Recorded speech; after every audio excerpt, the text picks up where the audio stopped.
wireless phone. It seems to me that this may be the only chance you get until we have another presidential candidate to ask someone running for the highest office in the land a question directly. So take advantage of it, will you? And thanks again for being with us, Ron Paul. Next, we're going to ask Mr. Paul what he thinks of a bunch of very famous treaties that we've signed with our North American partners, quote unquote. CAFTA, NAFTA, GATT, etc. What do those mean to Ron Paul? You'll find out next on Stimulating Talk 570 KLIF. Let's find out what's happening with our drive around town.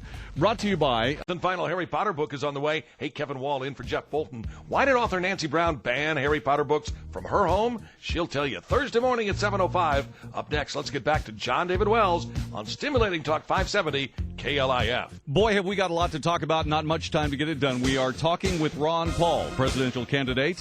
And Congressman, once again, thanks very much for joining us. We appreciate this. I think we're going to have to do another interview because we just need more time with you, man. Okay, we'll try to do that. That's all there is to it. Let's talk about some other things here. I want to know a little bit more about what you believe about NAFTA, GATT, WTO, the World Trade Organization, CAFTA, all of those treaties. What do you think of those? For the most part, I think very little of them, and almost always vote against them. I believe in free trade, but I don't believe in international managed trade. I don't like international governments, so I'm opposed to the WTO and NAFTA and CAFTA and these organizations, as well as being opposed to the North American Union. But I'm not opposed to trading with people. But I just don't like these managed governments that come out of the United Nations approach to managing things because of a sovereignty issue. The WTO has come to our Congress, and the Congress has succumbed to the pressure of changing our tax laws just because the WTO tells us to do it.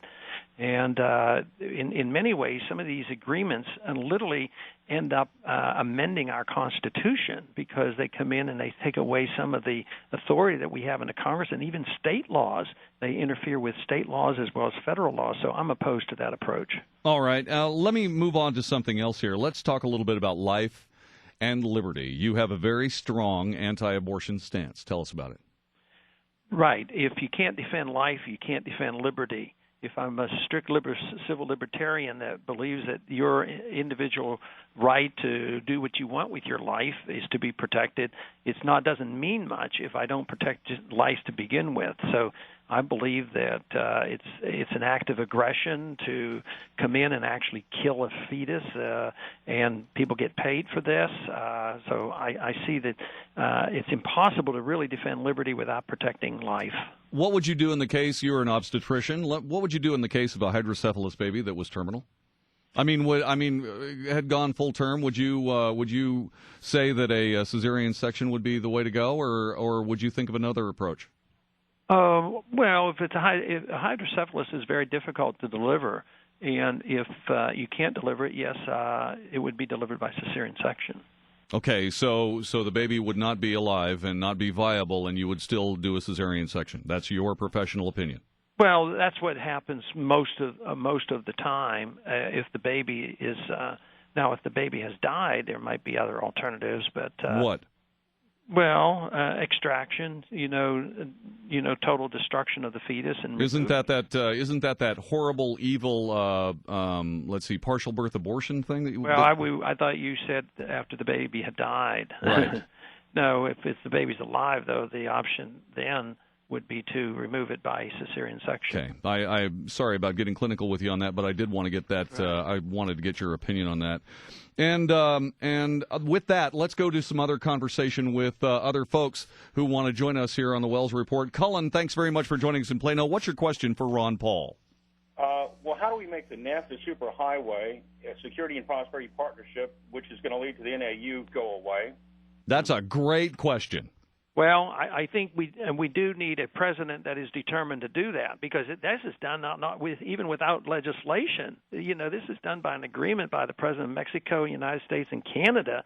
So, and most members of Congress are hardly even aware of it and think that anybody who's concerned are, bogged down in conspiracy theories. So we need somebody who is interested in the subject to reverse the trend and just not participate in it, because there's been no laws, passed to force the these things upon the people, whether it's the highway or whether it's Security Prosperity Partnership. None of this has been legislated, so we need somebody just to ignore it and get away from it. Okay, Miss Angie, thanks very much for joining us. You're next up with Ron Paul. Thank you for joining us. Hi. First of all, Congressman Paul, it is absolutely a pleasure to speak with you. Thank you.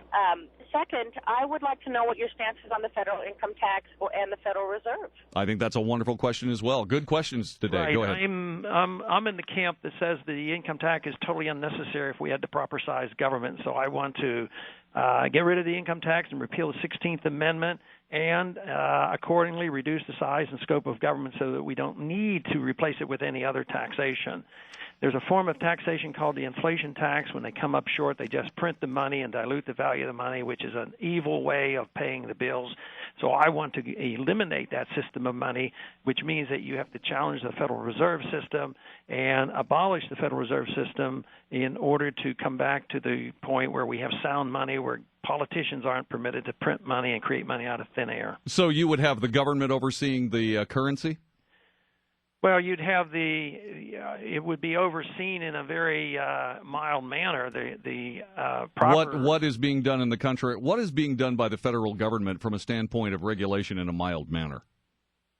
In a mild manner, not. But the Constitution mandates that you have the integrity of the money, the gold and silver, and guarantee the value of the money, but not to regulate the value of it up and down. No, they're not supposed to do that. So you believe that going back to the gold standard, in other words, tying the money to a particular commodity, is the way to go? That's much better than tying it to the politicians who promise to print as much as they want when they need it. But you wouldn't have to go back. The 19th century was not a perfect century for money, but you certainly could move forward and look at commodity money. It's just that you have to get it out of the politicians' hand to be able to create money for either fighting wars or promoting the welfare state. That's where all the mischief comes. All right, Ron Paul, it sure is a pleasure to have you here. We got to have you back because we need you for some time, because the questions are coming so fast we can't keep up with them with our phone system. So would you please join us again sometime? We'll do it again. I would like that very much. All right, thank you. Presidential candidate Ron Paul joining us here on the Wells Report. So there you go, an opportunity to hear from many people's hero in this 2008 presidential election. When we come back,